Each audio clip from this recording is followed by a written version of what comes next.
जय हिंद दोस्तों। हम लोग एसएसटी को पढ़ रहे हैं सीटेट दिसंबर 2024 के लिए। इसमें हम लोगों ने पार्ट 2 तक देख लिया था। आज पार्ट 3 को देखने वाले हैं दोस्तों। चैप्टर नंबर 7 है इसमें प्रथम साम्राज्य। प्रथम साम्राज्य से चलिए देखते हैं।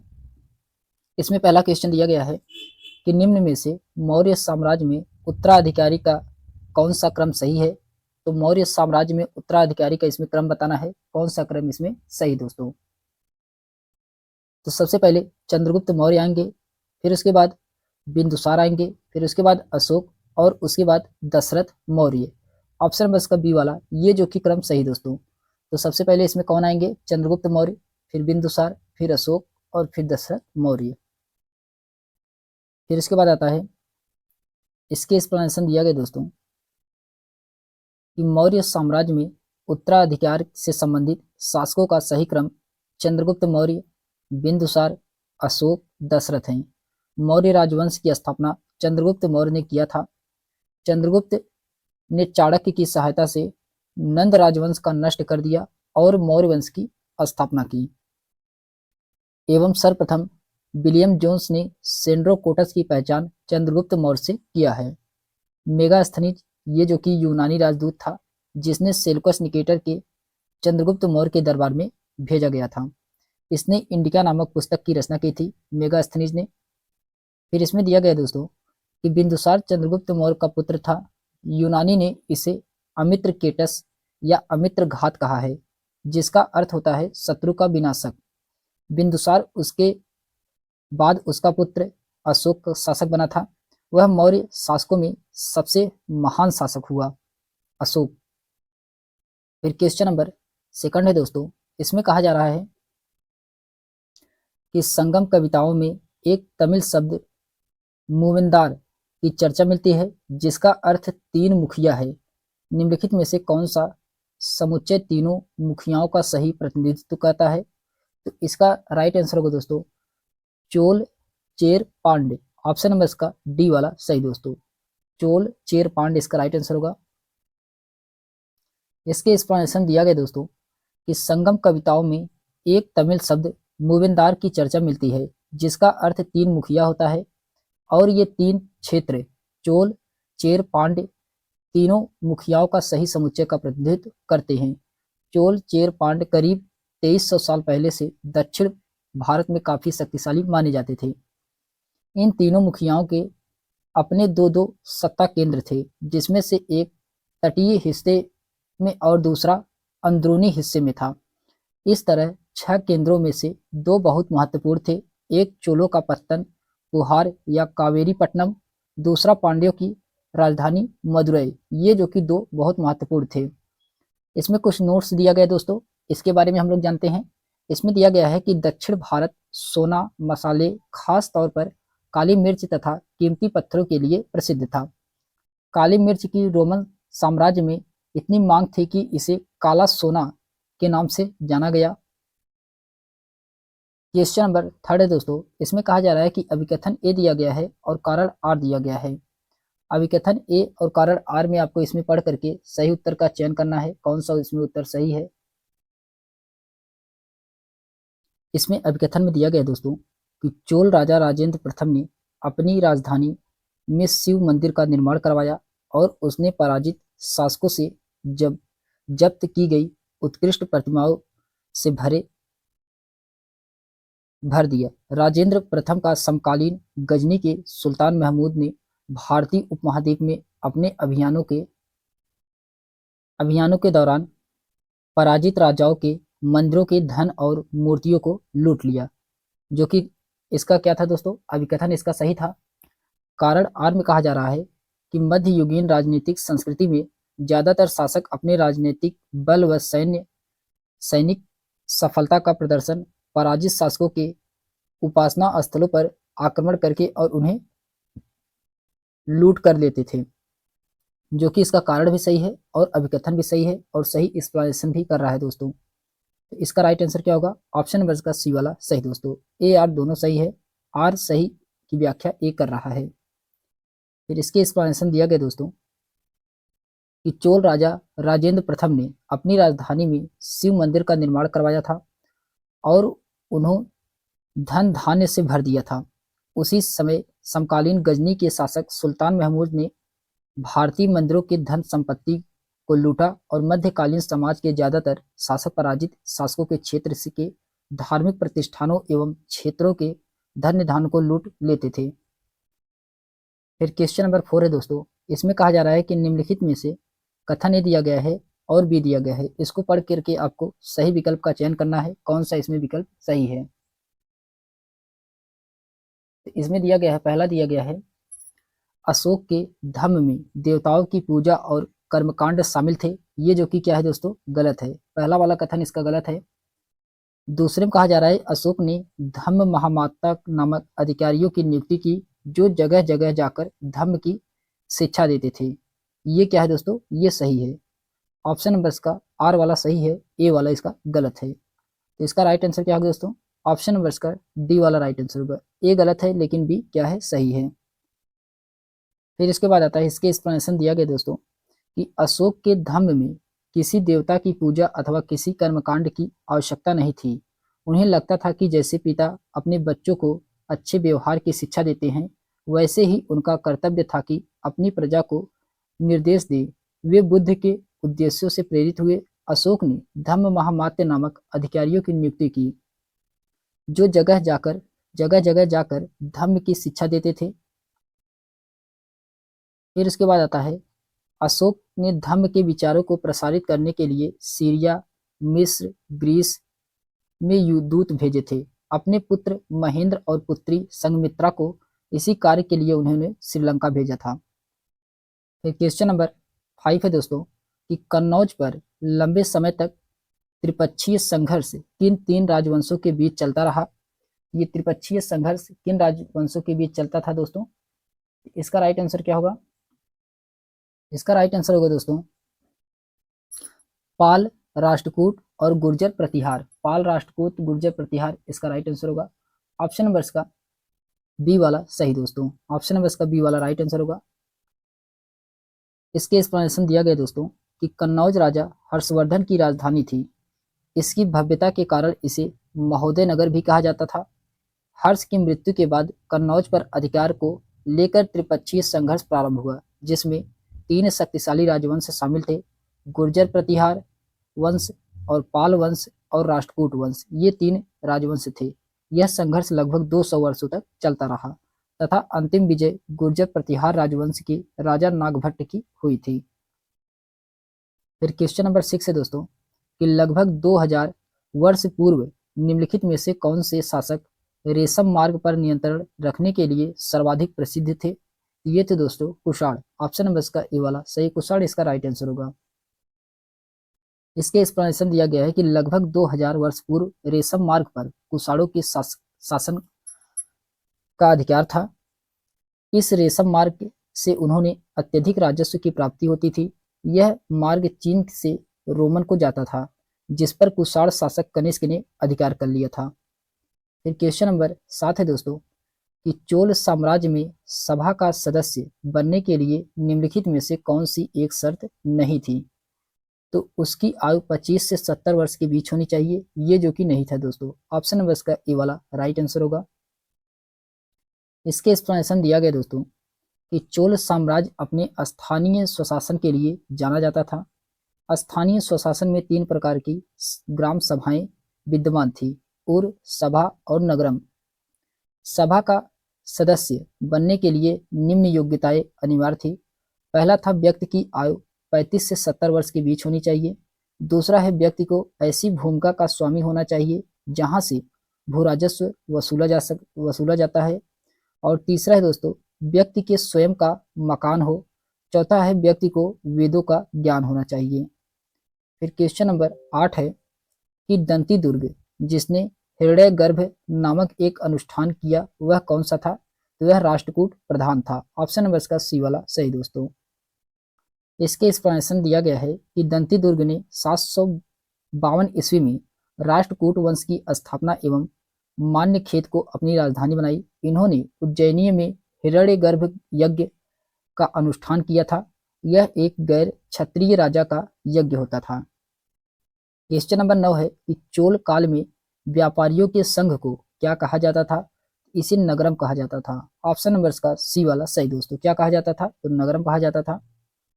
इसके एक्सप्लेनेशन दिया गया है कि चोलकालीन व्यापारियों के संघ को नगरम कहा जाता था, जबकि उत्तर भारत में व्यापारियों के संगठन को श्रेणी कहा जाता था। क्वेश्चन नंबर 10 है दोस्तों कि रोमन साम्राज्य में काली मिर्च की इतनी मांग थी कि इसे नाम से बुलाते थे। ये क्या बुलाते थे?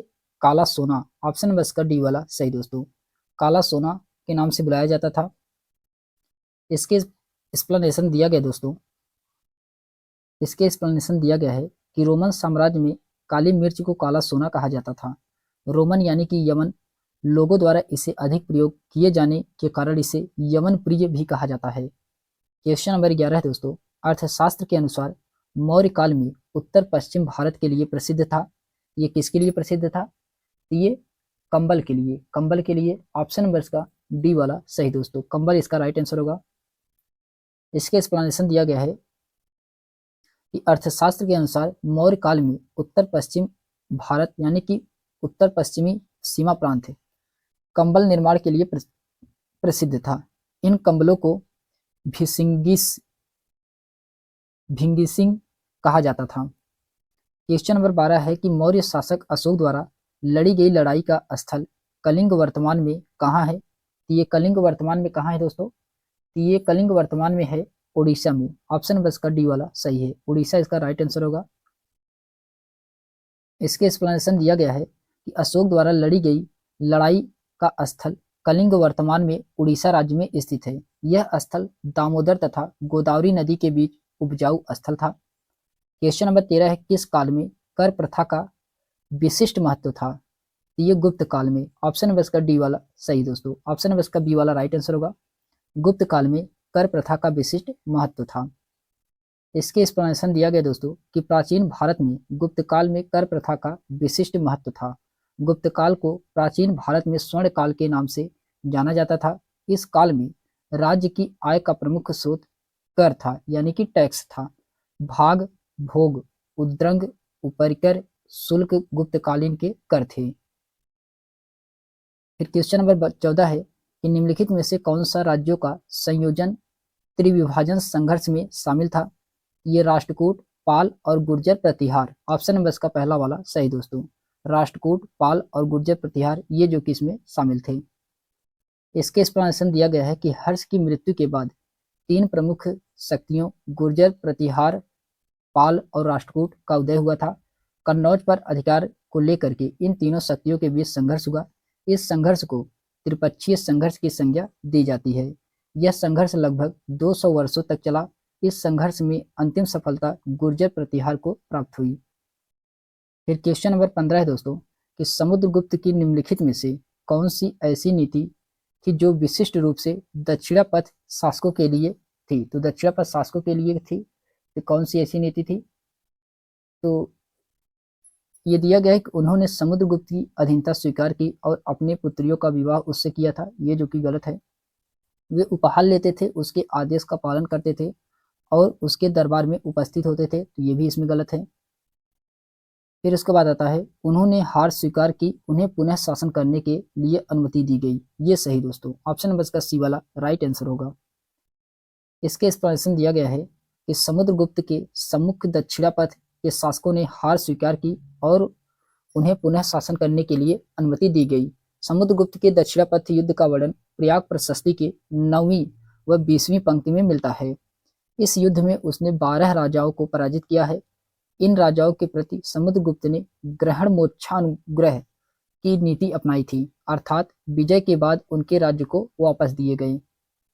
फिर क्वेश्चन नंबर 16 दोस्तों कि एलोरा की गुफा का भित्ति चित्र जिसमें विष्णु को नरसिंह अर्थात पुरुष सिंह के रूप में दिखाया गया है किस काल की कृति है? यह दोस्तों राष्ट्रकूट काल की। ऑप्शन नंबर इसका बी वाला सही दोस्तों। राष्ट्रकूट काल की। ऑप्शन नंबर इसका बी वाला राइट आंसर होगा। फिर इसके एक्सप्लेनेशन दिया गया दोस्तों कि एलोरा की गुफा भित्ति चित्र में विष्णु को नरसिंह अवतार में दिखाया गया है। राष्ट्रकूट काल में कई राजा अध्ययन और कला के प्रति समर्पित थे। राष्ट्रकूट काल में एलोरा में चट्टान को काटकर कैलाशनाथ मंदिर का निर्माण किया गया था। इसके अलावा एलोरा गुफा में भित्ति चित्री, एलिफेंटा की गुफाओं में मूर्ति कला आदि का भी निर्माण कराया। यह सभी यूनेस्को की वर्ल्ड हेरिटेज साइट में शामिल है। फिर क्वेश्चन नंबर 17 है कि एलोरा की गुफा 15 का भित्ति चित्र जिसमें विष्णु को नरसिंह अर्थात पुरुष सिंह के रूप में दिखाया गया है, इस काल की कृति क्या है? तो राष्ट्रकूट काल, ऑप्शन नंबर इसका सी वाला सही दोस्तों, राष्ट्रकूट काल इसका राइट आंसर होगा। इसके एक्सप्लेनेशन दिया गया दोस्तों कि एलोरा की गुफा 15 का भित्ति चित्र जिसमें विष्णु को नरसिंह अर्थात पुरुष सिंह के रूप में दिखलाया गया है, यह राष्ट्रकूट काल की कृति है। यह यूनेस्को द्वारा घोषित विश्व धरोहर है। फिर उसके बाद आता है क्वेश्चन नंबर 18 दोस्तों कि संगम कविताओं में किन 3 राजवंशों को मूविंदार कहा गया है? तो मूविंदार किसको कहा गया है? ये चोल, चेर, पांड्य को कहा गया है। ऑप्शन नंबर इसका डी वाला राइट आंसर होगा दोस्तों। इसके एक्सप्लेनेशन दिया गया है कि संगम कविताओं में मूविंदार शब्द प्राचीन दक्षिण भारत के 3 राजवंशों को सम्मिलित रूप में प्रयुक्त किया गया है। यह 3 राजवंश थे चोल, चेर, पांड्य। यह एक तमिल शब्द है जिसका अर्थ 3 मुखिया होता है। फिर क्वेश्चन नंबर 19 है दोस्तों कि रामपुरवा में मिला उत्कृष्ट पॉलिश वाले पत्थर पर बना सांड जिसे अब राष्ट्रपति भवन में रखा गया है, इनमें से किसके शासनकाल में बनाया गया था? ये मौर्य के शासनकाल में बनाया गया था। ऑप्शन नंबर इसका पहला वाला सही दोस्तों। इसके एक्सप्लेनेशन में दिया गया है कि रामपुरवा में मिला उत्कृष्ट पॉलिश वाले पत्थर पर बना सांड मौर्यकालीन स्थापत्य का उदाहरण है। इसे अशोक के शासनकाल में बनाया गया था। यह स्थापत्य अब भारत के राष्ट्रपति भवन में रखा गया है। क्वेश्चन नंबर 20 है दोस्तों कि निम्नलिखित राजवंशों में से किसने अपने अभिलेख में मलयालम भाषा में एवं लिपि का प्रयोग किया है? ये चेर ऑप्शन नंबर इसका सी वाला सही दोस्तों। फिर इसके बाद आता है इसके एक्सप्लेनेशन दिया गया है कि मलयालम भाषा एवं लिपि का प्रयोग केरल राज्य में किया जाता है तथा मलयालम केरल की राज्य भाषा है। हिंदी प्राचीन दक्षिण भारत के केरल राज्य के चेर राजवंश का शासन था। अतः चेर राजवंश ने अपने अभिलेख में मलयालम भाषा एवं लिपि का प्रयोग किए थे। चेर राजवंश का सबसे प्रतापी शासन सेनगुट्टवन था जो इसे लाल चेर के नाम से भी जाना जाता था। दक्षिण भारत में पत्नी पूजा का प्रारंभ सेनगुट्टवन ने ही करवाया था।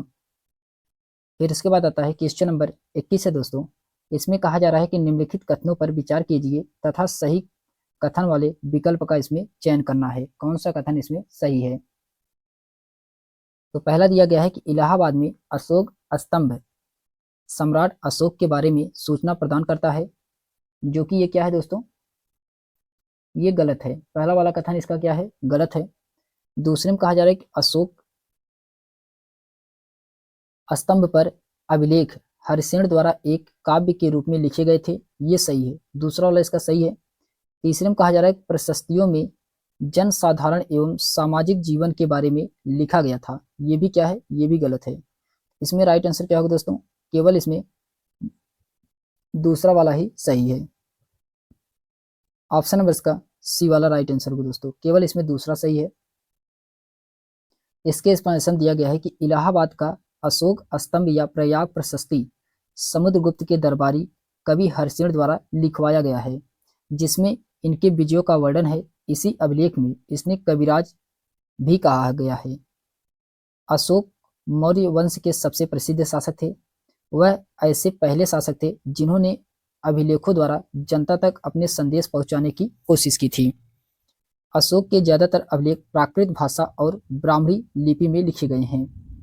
फिर क्वेश्चन नंबर 22 है दोस्तों कि निम्नलिखित में से किस गुप्तवंश शासक ने महाराजा धीराज की उपाधि का प्रयोग किया था? तो महाराजा धीराज की उपाधि का प्रयोग किस गुप्त शासक के द्वारा किया गया था? ये किया गया था दोस्तों समुद्रगुप्त के द्वारा और चंद्रगुप्त के द्वारा। ऑप्शन नंबर इसका बी और डी दोनों सही है, जबकि चंद्रगुप्त द्वितीय ये गलत है और विष्णुगुप्त ये भी गलत है। तो इसका राइट आंसर क्या होगा? ऑप्शन नंबर इसका डी वाला सही दोस्तों, बी और डी इसका राइट आंसर है। फिर उसके बाद आता है इसके एक्सप्लेनेशन दिया गया दोस्तों कि महाराजा धीराज की उपाधि समुद्रगुप्त और चंद्रगुप्त ने धारण किया था, जबकि चंद्रगुप्त द्वितीय ने विक्रमादित्य, सकारी एवं राजाधिराज की उपाधि धारण किया था।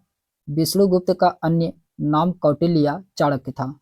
बृहत्कोश के अनुसार चाणक्य की पत्नी का नाम यशोमती था। फिर क्वेश्चन नंबर 23 है दोस्तों, इसमें कहा जा रहा है कि चोलकालीन कांस्य मूर्तियां तत्कालिक लुप्त मोम तकनीकी से बनाई जाती थी। इस तकनीकी का अनुसरण करते हुए सबसे पहले प्रतिमा बनाने हेतु किस पदार्थ का प्रयोग किया गया था? इसमें सबसे पहले किसका प्रयोग किया गया था? तो मोम का किया गया था। इसका राइट आंसर क्या होगा दोस्तों? ऑप्शन नंबर इसका बी वाला सही है, मोम का प्रयोग किया गया था। अच्छा, इसके एक्सप्लेनेशन दिया गया दोस्तों कि चोलकालीन कांस्य मूर्तियां लुप्त मोम तकनीकी से बनाई जाती थी। इस तकनीकी का अनुसरण करते हुए सबसे पहले प्रतिमा बनाने हेतु मोम पदार्थ का प्रयोग किया गया था। चोल मूर्तियां मंदिरों के दीवारों की भित्तियों में देवी देवताओं की नकाशीदार लघु चित्र है। फिर क्वेश्चन नंबर 24 है कि अशोक के अभिलेख किस लिपि में लिखे गए थे? ये लिखा गया था दोस्तों ब्राह्मणी लिपि में। ऑप्शन नंबर इसका सी वाला सही, ब्राह्मणी लिपि इसका राइट आंसर होगा। इसके एक्सप्लेनेशन दिया गया है, दोस्तों कि सम्राट अशोक के ज्यादातर अभिलेख ब्राह्मणी लिपि में लिखे गए थे। यद्यपि अशोक के 2 अभिलेख जो शहबाजगढ़ी एवं मानसेहरा से प्राप्त हुए हैं, खरोष्टी लिपि तथा तक्षशिला एवं लमगान आर्मेयिक लिपि तथा एक अन्य अभिलेख सर-ए-कुन्हा जो कि द्विभाषी आर्मेयिक प्लस ग्रीक भाषा में लिखे गए थे। फिर क्वेश्चन नंबर 25 है दोस्तों कि एलोरा की गुफा का भित्तीय चित्र जिसमें विष्णु को नरसिंह अर्थात पुरुष सिंह के रूप में दिखाया गया है, किस काल की कृति है? यह राष्ट्रकूट काल की। ऑप्शन नंबर इसका बी वाला सही दोस्तों, राष्ट्रकूट काल इसका राइट आंसर होगा।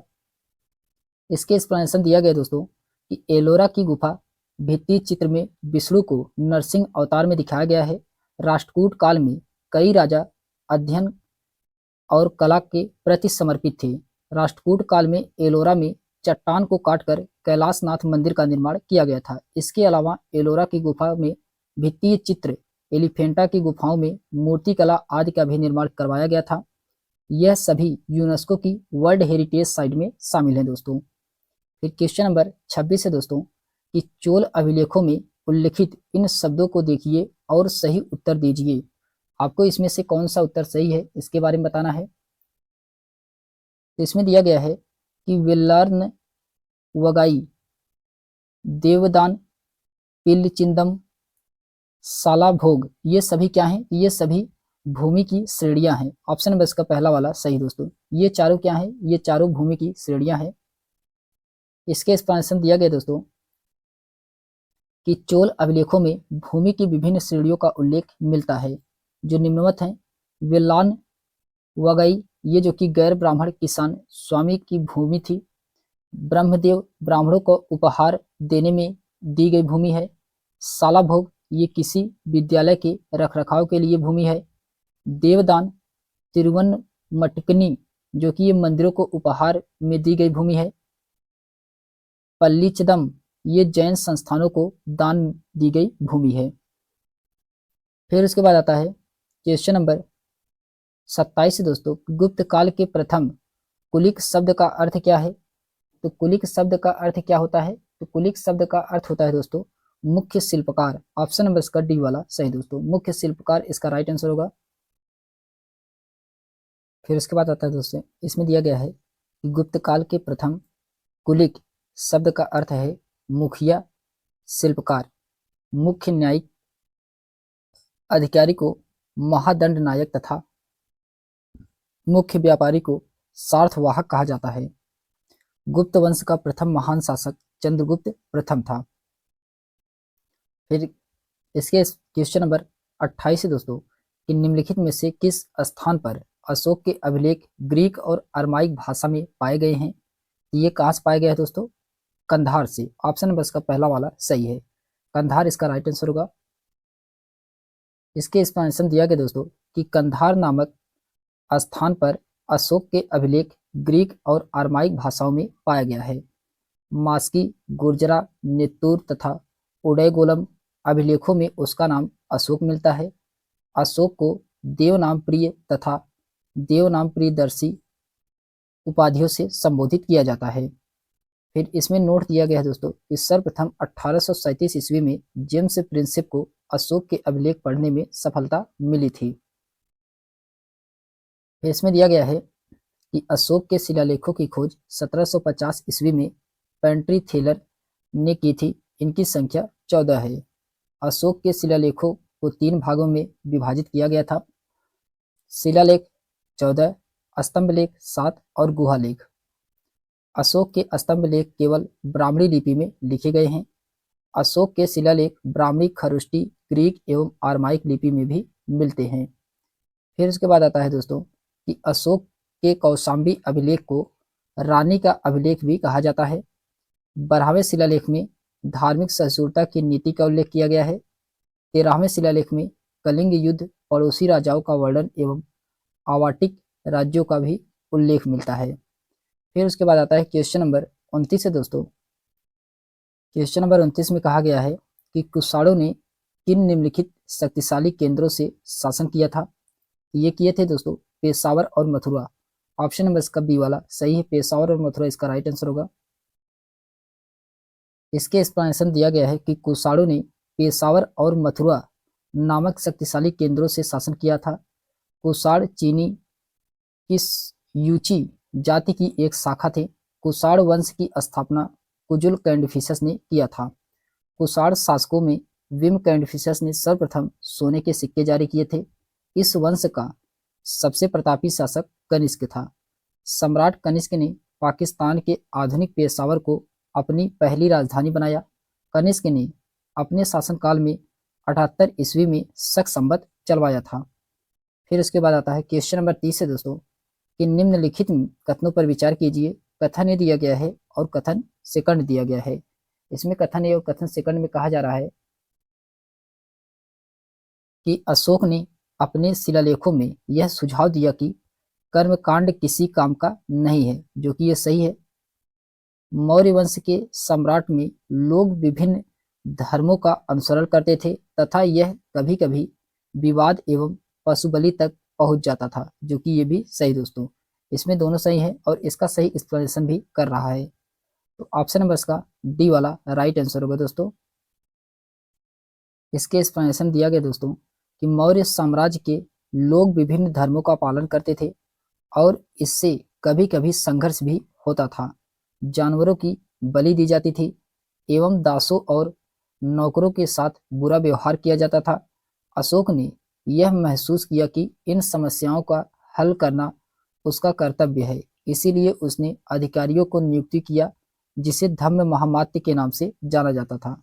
उसने अपने अभिलेखों के माध्यम से लोगों के व्यर्थ के कर्मकांडों को त्यागने को कहा। उन्होंने अपनी प्रजा को दासों और सेवकों के साथ कोमल व्यवहार करने की सलाह दी थी। फिर क्वेश्चन नंबर 31 है दोस्तों। इसमें कहा जा रहा है कि निम्नलिखित कथनों पर विचार कीजिए। कथन ए दिया गया है और कथन सेकंड दिया गया है, तो आपको इसमें बताना है कौन सा कथन सही है। तो पहला कथन दिया गया है कि प्रत्येक राजवंश के राजा शासक होने के अपने नैतिक अधिकार पर बल देना चाहते थे, जो कि सही है। ईश्वर के साथ अपने घनिष्ठ संबंध की उद्घोषणा करने के लिए राजाओं ने उपासना के स्थान का निर्माण किया था, ये भी सही दोस्तों। इसमें दोनों सही है और इसका सही व्याख्या भी कर रहा है। तो ऑप्शन नंबर इसका बी वाला सही दोस्तों। इसके एक्सप्लेनेशन दिया गया दोस्तों कि जैसे जैसे प्रत्येक नया राजवंश सत्ता में आया, राजा अपने शासक होने के नैतिक अधिकार को जोर देना चाहते थे, इसीलिए पूजा के स्थानों का निर्माण करने से शासकों को परमेश्वर के साथ अपने घनिष्ठ संबंध की घोषणा करने का अवसर मिला, जो कि तीव्र राजनीतिक परिवर्तन के युग में विशेष रूप से महत्वपूर्ण है। फिर उसके बाद आता है क्वेश्चन नंबर 32 है दोस्तों कि निम्नलिखित में से कौन सा प्राचीन भारतीय कला को समझने को प्राथमिक स्रोत है। यह दोस्तों समुद्रगुप्त की प्रशस्ति। ऑप्शन नंबर इसका बी वाला राइट आंसर होगा। इसके एक्सप्लेनेशन दिया गया दोस्तों कि समुद्रगुप्त की प्रशस्ति प्राचीन भारतीय कला को समझने का प्राथमिक स्रोत है। अभिलेख एवं सिक्कों से प्राचीन कला के संबंध में काफी सटीक जानकारी प्राप्त होती है, लेकिन अभिलेखों के संबंध में उपयोगी जानकारी प्राप्त होती है। इन स्रोतों में मंदिर, इमारतें, स्मारक मूर्तियां, प्रशस्ति, मिट्टी से बने बर्तन प्रमुख हैं। समुद्रगुप्त के बारे में हमें इलाहाबाद के स्तंभ लेख से खुदे एक अभिलेख से पता चलता है, जिसकी रचना समुद्रगुप्त के दरबारी में कवि व मंत्री हर्षेल के द्वारा की गई थी। फिर क्वेश्चन नंबर 33 है दोस्तों, इसमें कथन ए दिया गया है और कारण आर दिया गया है। आपको इसमें सही विकल्प का चयन करना है, कौन सा इसमें विकल्प सही है। क्वेश्चन नंबर 33 में तो अभिकथन ए में कहा जा रहा है कि रोमन साम्राज्य ने दक्षिण भारत में व्यापार किया, जो कि सही है दोस्तों। कारण आर में कहा जा रहा है कि दक्षिण भारत में रोमन सोने के सिक्के मिले, तो ये भी सही है। दोनों सही हैं और इसका एक्सप्लेनेशन भी कर रहा है। तो ऑप्शन नंबर इसका पहला वाला सही दोस्तों। इसके एक्सप्लेनेशन दिया गया दोस्तों कि दक्षिण भारत में प्राप्त सिक्कों के अध्ययन रूपांत निष्कर्ष निकलता है कि इस व्यापार का जन्मोत्कर्ष काल अगस्टन काल में हुआ था तथा नीरो के समय में बना रहा। प्लिनी लिखता है कि भारतीय माल रोम साम्राज्य में अपने 100 गुने से अधिक मूल्य पर बिकते थे।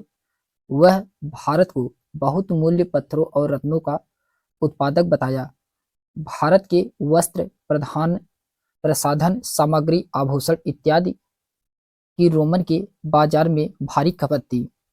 फिर इसके बाद इसमें दिया गया दोस्तों कि भारत के तमिलनाडु में पुदुकोट्टई में रोमन सिक्के की खुदाई की गई थी। इस प्रकार रोमन साम्राज्य ने दक्षिण भारत में व्यापार किया और कारण दक्षिण भारत में रोमन के सिक्के मिले हैं।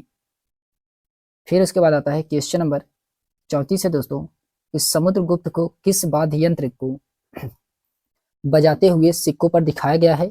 ये बीड़ा ऑप्शन नंबर इसका सी वाला सही दोस्तों। इसके एक्सप्लेनेशन दिया गया है कि समुद्रगुप्त को बीड़ा वाद्य यंत्र बजाते हुए सिक्कों पर दिखाया गया है। सिक्के के एक ओर समुद्रगुप्त को सिंहासन पर बैठकर बीड़ा बजाते हुए तथा दूसरी ओर लक्ष्मी को उत्कीर्ण किया गया है। बेस्टेन आर्थर स्मिथ समुद्रगुप्त को भारत का नेपोलियन कहते हैं। इलाहाबाद का स्तंभ लेख समुद्रगुप्त के बारे में सूचना देता है, जिसकी रचना इनके दरबारी कवि हर्षेल ने की थी। समुद्रगुप्त के पिता चंद्रगुप्त प्रथम तथा माता कुमार देवी थी। इसका साम्राज्य उत्तर में हिमालय से लेकर के विंध्य पर्वत तक, पूर्व में बंगाल की खाड़ी से लेकर के पश्चिम में पूर्वी मालवा तक फैला था। फिर क्वेश्चन नंबर 35 है दोस्तों, कि चोल शासक में भूमि के प्रकार का सही विकल्प के साथ मिलान करना है। सूची फर्स्ट दिया गया है और सूची इसमें सेकंड दिया गया है। इसमें सही मिलान कराना है।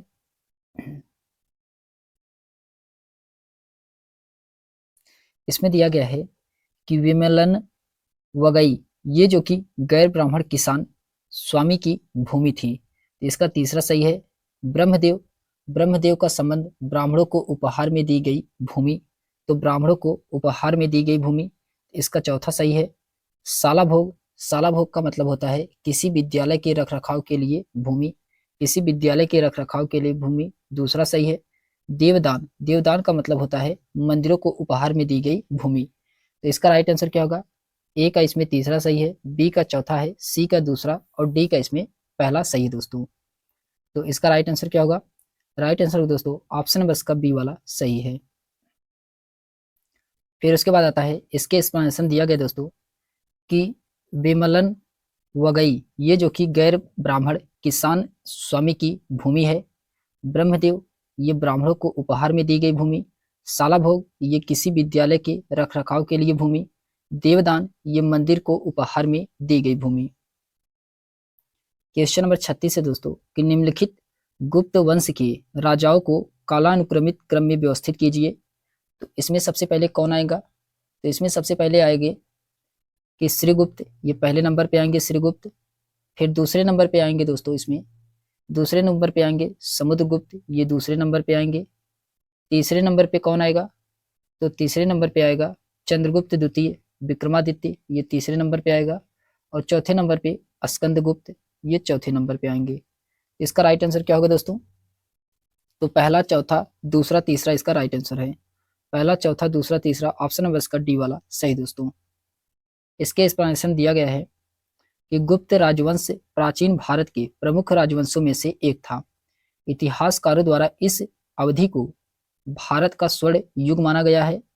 गुप्त वंश के सम्राटों के क्रम श्रीगुप्त ये जो कि 240 से 280 ईस्वी तक, घटोत्कच गुप्त ये 280 से 319 तक, चंद्रगुप्त प्रथम ये 319 से 350 तक, समुद्रगुप्त 350 से 375 ईस्वी तक, रामगुप्त और चंद्रगुप्त द्वितीय ये 375 से 415 ईस्वी तक, कुमारगुप्त जिसे महेंद्रादित्य कहा जाता है ये 415 से 455 ईस्वी तक, स्कंदगुप्त 455 से 467 ईस्वी तक। गुप्त साम्राज्य का संस्थापक श्रीगुप्त थे। गुप्त वंश साम्राज्य का उदय 3री शताब्दी के अंत में प्रयाग के निकट कौशाम्बी में हुआ था। फिर उसके बाद आता है क्वेश्चन नंबर 37 है दोस्तों।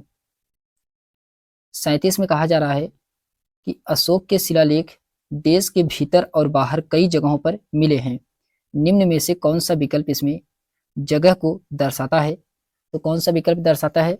जगौड़, मास्की, टोपरा, लंपक। ऑप्शन नंबर इसका बी वाला सही दोस्तों। ऑप्शन नंबर इसका बी वाला राइट आंसर होगा।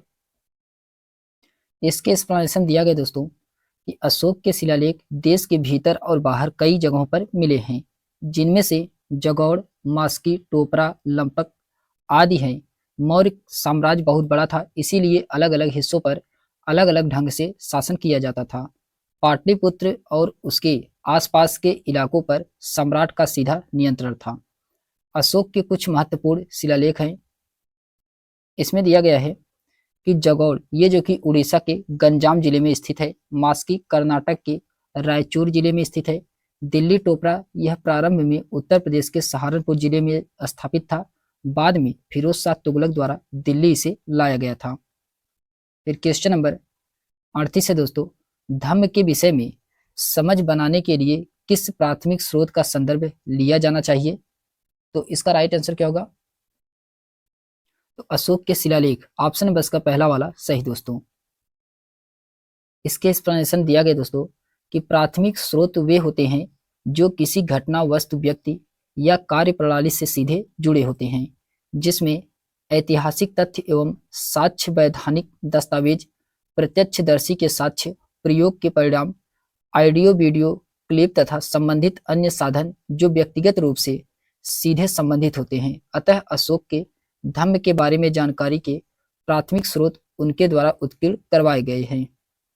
फिर उसके बाद आता है क्वेश्चन नंबर 39 है दोस्तों कि आप भारतीय उपमहाद्वीप के प्रथम साम्राज्य पर परियोजना कार्य के लिए छात्रों को किस साम्राज्य के विषय में जानकारी एकत्रित करने के लिए कहेंगे? इसका राइट आंसर क्या होगा दोस्तों? मौर्य साम्राज्य। ऑप्शन नंबर इसका डी वाला सही दोस्तों। मौर्य साम्राज्य इसका राइट आंसर होगा।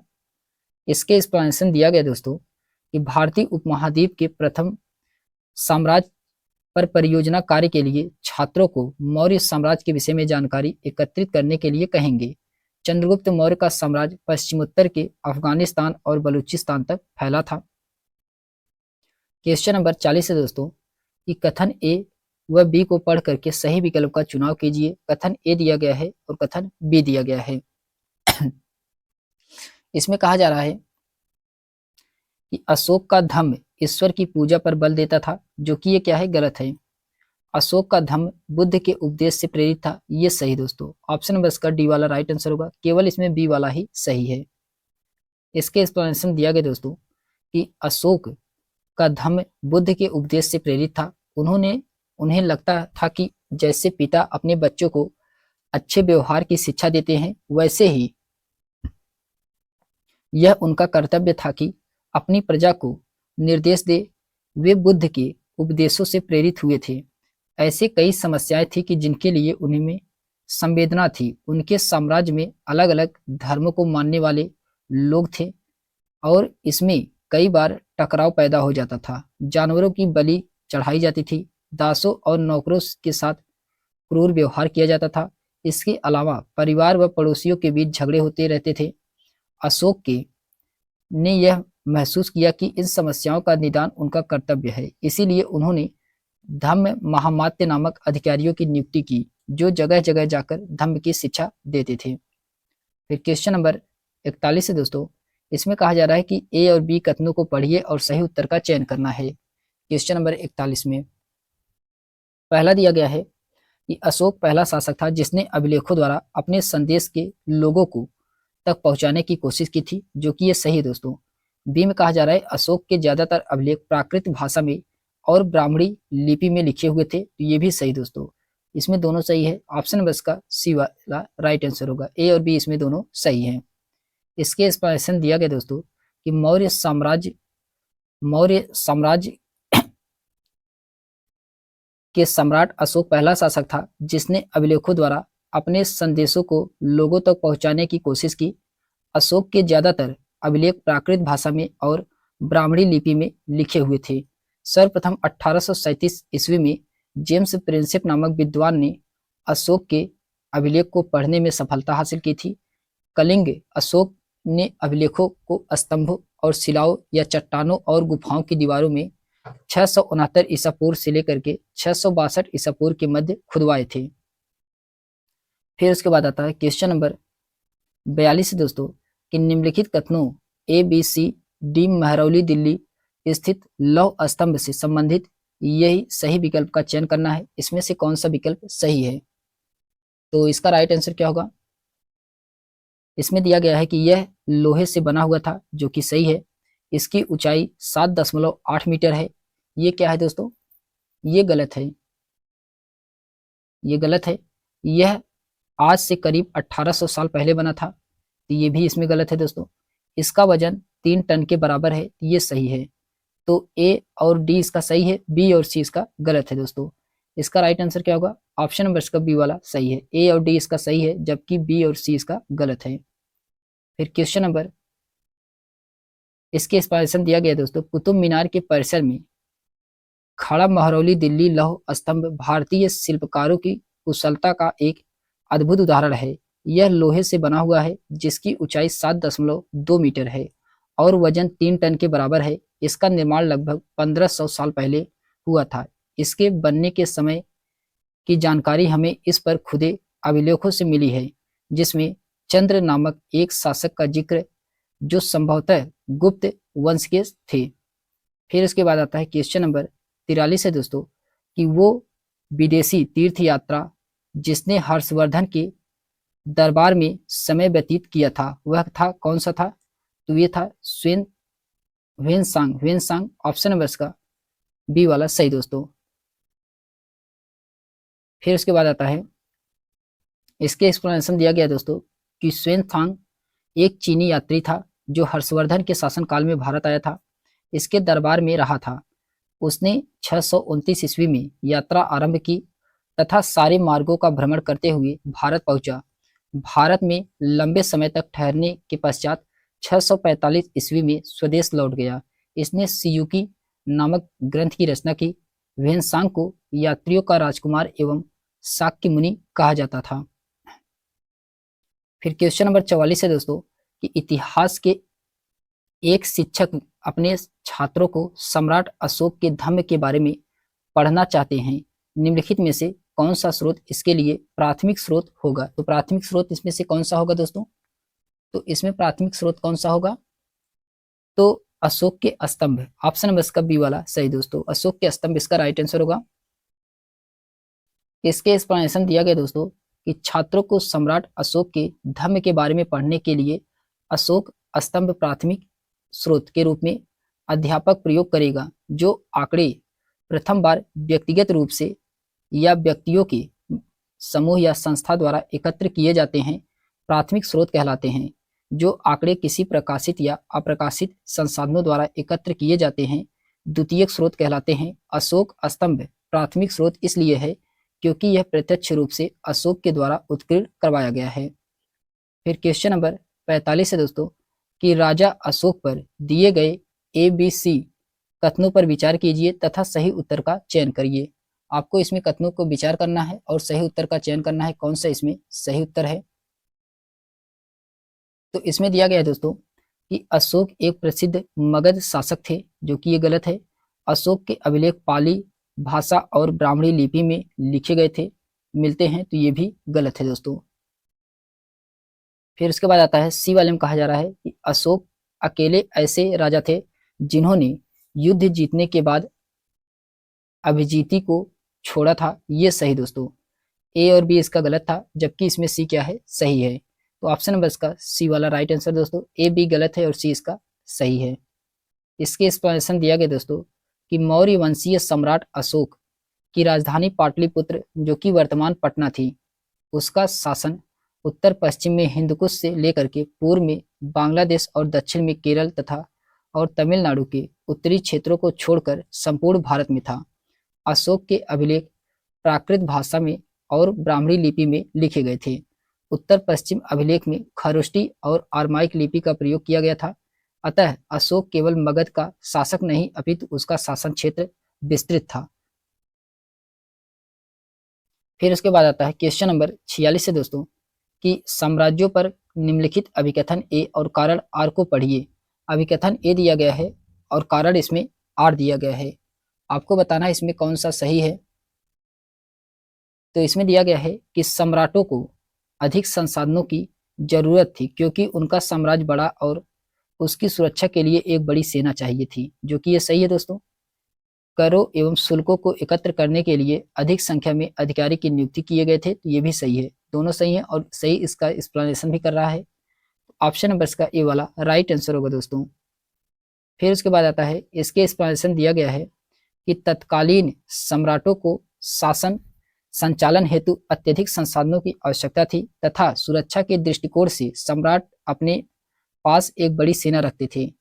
चंद्रगुप्त मौर्य की सेना में 6.5 लाख सैनिक थे। इतनी विशाल सेना के रखरखाव हेतु राज्यों से कर संग्रह किया जाता था, जिसके लिए एक कर अधिकारी की नियुक्ति होती थी। मौर्य साम्राज्य के शासन प्रशासन हेतु 6 समितियां थीं। 6वीं समितियां कर संग्रह का कार्य करती थी। फिर क्वेश्चन नंबर 47 है दोस्तों कि एक तमिल शब्द जो 3 राजवंशों चोल, चेर और पांड्य प्रमुख के लिए प्रयोग किया जाता था, तो वह था दोस्तों मूवेंदार। ऑप्शन नंबर इसका डी वाला सही दोस्तों, मूवेंदार इसका राइट आंसर होगा। इसके इसके एक्सप्लेनेशन दिया गया दोस्तों कि मूवेंदार एक तमिल शब्द है जो 3 राजवंशों चेल, चोर, पांड्य के प्रमुख के लिए प्रयोग होता था। मूवेंदार का अर्थ 3 प्रमुख होता था। मूवेंदारों के बारे में हमें संगम साहित्य से पता चलता है कि दक्षिणापथ से आशय दक्षिण की ओर जाने वाले मार्ग से है। महामंडलेश्वर राज्य के राज्यपाल का समतुल्य एक पद होता था, जो चोल वंश के प्रतापी शासक राजेंद्र चोल को राजा राजदेवा कहा जाता था। राजा राजदेवा कहा जाता था।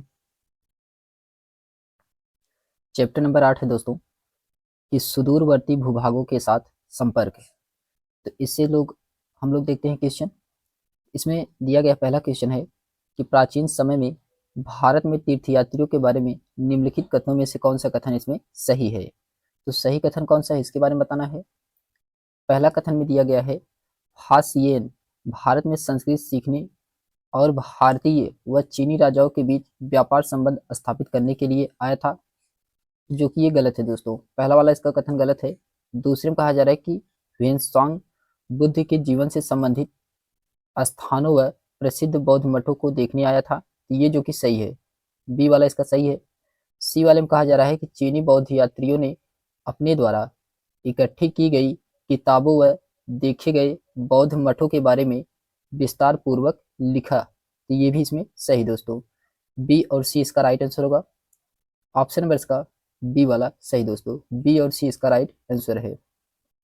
इसके एक्सप्लेनेशन दिया गया है कि प्राचीन समय में भारत में तीर्थयात्रियों जैसे ह्वेनसांग बुद्ध के जीवन से संबंधित तथ्यों, स्थानों व बौद्ध मठों को देखने आया था तथा चीनी बौद्ध यात्रियों ने अपने द्वारा इकट्ठी की गई किताब व देखे गए बौद्ध मठों के बारे में विस्तार पूर्वक लिखा। फाहियान चंद्रगुप्त द्वितीय विक्रमादित्य के काल में भारत आया था। यह बौद्ध ग्रंथ के अध्ययन तथा प्रमुख बौद्ध स्थानों को देखने की लालसा के कारण भारत आया था। फाहियान ने पाटलिपुत्र में स्थित अशोक के राजमहल को देवताओं के द्वारा निर्मित बताया है। फिर क्वेश्चन नंबर सेकंड है दोस्तों, इसमें कहा जा रहा है कि केरल में लोग विभिन्न धर्मों का पालन करते हैं, धार्मिक प्रथाओं की विविधता के कारण क्या हो सकता है? इसमें क्या हो सकता है? क्वेश्चन नंबर सेकंड का इसमें राइट आंसर क्या होगा? इसमें दिया गया है, पहला है कि यहूदी और अरब व्यापारी मसालों का व्यापार करने आए थे और यहाँ लोगों के लिए यहूदी धर्म और इस्लाम लाए थे, जो कि ये सही दोस्तों, पहला वाला इसका कथन सही है। सेकंड वाले में कहा जा रहा है कि संत थॉमस लगभग 2000 साल पहले यहाँ आए और लोगों के लिए ईसाई धर्म लाए, तो ये भी सही दोस्तों, दोनों सही है और सही एक्सप्लेनेशन भी इसका कर रहा है। तो इसका राइट आंसर क्या होगा? ऑप्शन नंबर का सी वाला सही दोस्तों, ए और बी सही है और वे वैध कारण भी है। फिर उसके बाद आता है, इसके एक्सप्लेनेशन दिया गया है कि केरल में लोग विभिन्न धर्मों का पालन करते हैं क्योंकि प्रारंभ में यहूदी और अरब व्यापारी मसालों का व्यापार करने यहाँ आए और लोगों को इस्लाम व यहूदी धर्म में परिवर्तित किए। संत थॉमस लगभग 2000 साल पहले यहाँ आए और लोगों को ईसाई धर्म में दीक्षा दिया। फिर उसके बाद आता है, क्वेश्चन नंबर थर्ड है कि अरिकामेंडू का रोमन नाम क्या था? तो अरिकामेंडू का रोमन नाम बताना है, इसमें क्या था? तो इसका रोमन नाम था दोस्तों पोडुका। पोडुका ऑप्शन नंबर इसका पहला वाला सही है, पोडुका इसका राइट आंसर होगा। इसके एक्सप्लेनेशन दिया गया दोस्तों कि पोडुका जो कि अरिकामेंडू का रोमन नाम था। अरिकामेंडू एक समुद्री पत्तन था, यहाँ दूर दूर से आए जहाज से सामान उतारे जाते थे।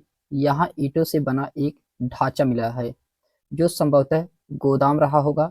यहाँ भूभाग सागरी भूमध्य सागरीय क्षेत्रों के एम्फोरा जैसे पवित्र मिले हैं पात्र मिले हैं। इनमें से शराब या तेल जैसे तरल पदार्थ रखे जाते थे। इनमें दोनों तरफ पकड़ने के लिए हत्थे लगे थे। साथ ही यह एयरटाइन जैसे मुहर लगे लाल चमकदार बर्तन भी मिले हैं। इन्हें इटली के एक शहर के नाम पर एरेटाइन पात्र के नाम से जाना जाता है। इससे मुहर लगे साँचे पर गीली चिकनी मिट्टी दबाकर बनाया जाता था। फिर क्वेश्चन नंबर 4 है दोस्तों, इसमें कहा जा रहा है कि निम्नलिखित में से कौन सा कथन 16वीं 17वीं शताब्दियों के सूरत से संबंधित सही है? इसमें से कौन सा कथन सही है, इसके बारे में बताना है। तो पहला कथन दिया गया है कि यह पश्चिमी एशिया के साथ व्यापार करने के लिए मुख्य द्वार था, जो कि सही है, पहला वाला इसका कथन सही है। दूसरे में कहा जा रहा है कि इसे मक्का का प्रस्थान द्वार कहा जाता था क्योंकि बहुत से हज यात्री जहाज से यहीं से रवाना होते थे, ये भी इसमें सही दोस्तों, ए वाला भी सही है और बी वाला भी सही है। सी वाले में कहा जा रहा है कि अंग्रेज इतिहासकार ओविंगटन के अनुसार किसी भी समय पर विभिन्न देशों के औसतन 5000 जहाज इसी बंदरगाह पर खड़े देखे जा सकते थे, ये जो कि गलत है दोस्तों। ए और बी इसका सही है जबकि सी इसका राइट आंसर नहीं होगा। तो ऑप्शन नंबर इसका पहला वाला सही दोस्तों, ए और बी इसका सही है। फिर उसके बाद आता है, इसके एक्सप्लेनेशन दिया गया है दोस्तों कि 16वीं एवं 17वीं शताब्दियों के समय सूरत एक बंदरगाह नगर था।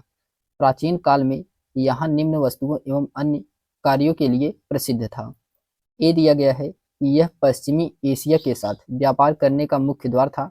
बी में है कि इसे मक्का का प्रस्थान द्वार कहा जाता था क्योंकि बहुत से हज यात्री जहाज के माध्यम से यहीं से रवाना होते थे। फिर उसके बाद इसके एक्सप्लेनेशन में दिया गया है कि वर्तमान में सूरत जो कि ताप्ती नदी के तट पर स्थित है, वर्तमान में यह कपड़ा उद्योग, डायमंड कटिंग और पॉलिशिंग के लिए प्रसिद्ध है। इसे सिल्क सिटी और डायमंड सिटी के नाम से जाना जाता है। फिर क्वेश्चन नंबर 5 है दोस्तों कि निम्नलिखित में से किस बंदरगाह को जिसका उल्लेख कविताओं में मिलता है पूर्वी तट पर व्यापार के प्रमाण मिले हैं यह है पुहार। ऑप्शन नंबर इसका बी वाला राइट आंसर होगा दोस्तों, पुहार इसका राइट आंसर है। इसके एक्सप्लेनेशन दिया गया दोस्तों कि पुहार जो कि ये तमिलनाडु में बंगाल की खाड़ी में स्थित एक पूर्वी तटीय बंदरगाह है जहां से प्राचीन कालीन व्यापार वाणिज्य के साक्ष्य मिलते हैं। यह चोल वंश की आरंभिक राजधानी थी। फिर क्वेश्चन नंबर 6 है दोस्तों, इसमें कहा जा रहा है कि निम्नलिखित मदों में कौन सी मद कैलिको के नाम से जानी गई जिसे पुर्तगाली भारत से यूरोप ले गए थे? तो इसके किस नाम से जाना गया है? तो ये सूती कपड़े, ऑप्शन नंबर इसका डी वाला राइट आंसर होगा दोस्तों, सूती कपड़ा इसका राइट आंसर होगा।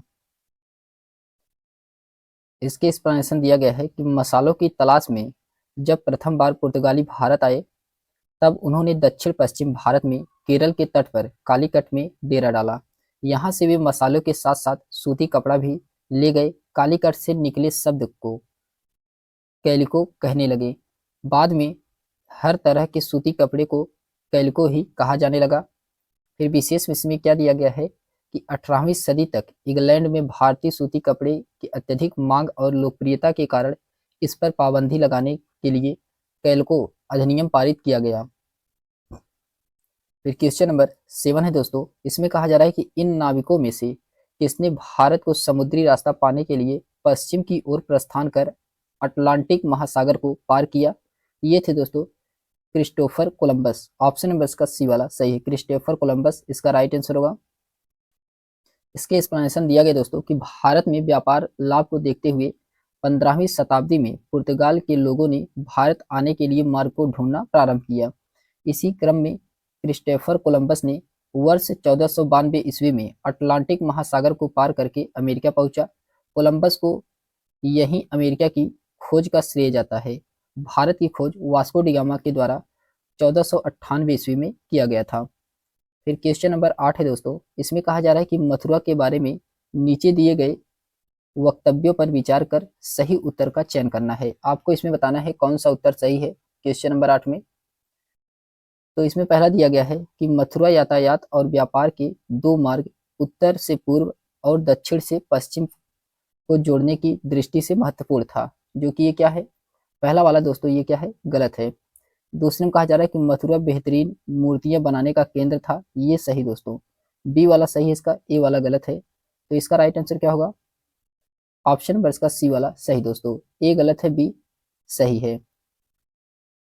फिर उसके बाद आता है, इसके एक्सप्लेनेशन दिया गया है दोस्तों कि मथुरा यातायात और व्यापार के दो मार्गों से उत्तर पूर्वी और दक्षिण से पश्चिम को जोड़ने की दृष्टि से महत्वपूर्ण था, क्योंकि मथुरा यातायात और व्यापार के दो रास्तों पर स्थित था। इसमें से पहला रास्ता उत्तर पूर्व से और दूसरा जो कि उत्तर दक्षिण जाने वाला था। मथुरा बेहतरीन मूर्तियां बनाने का केंद्र था।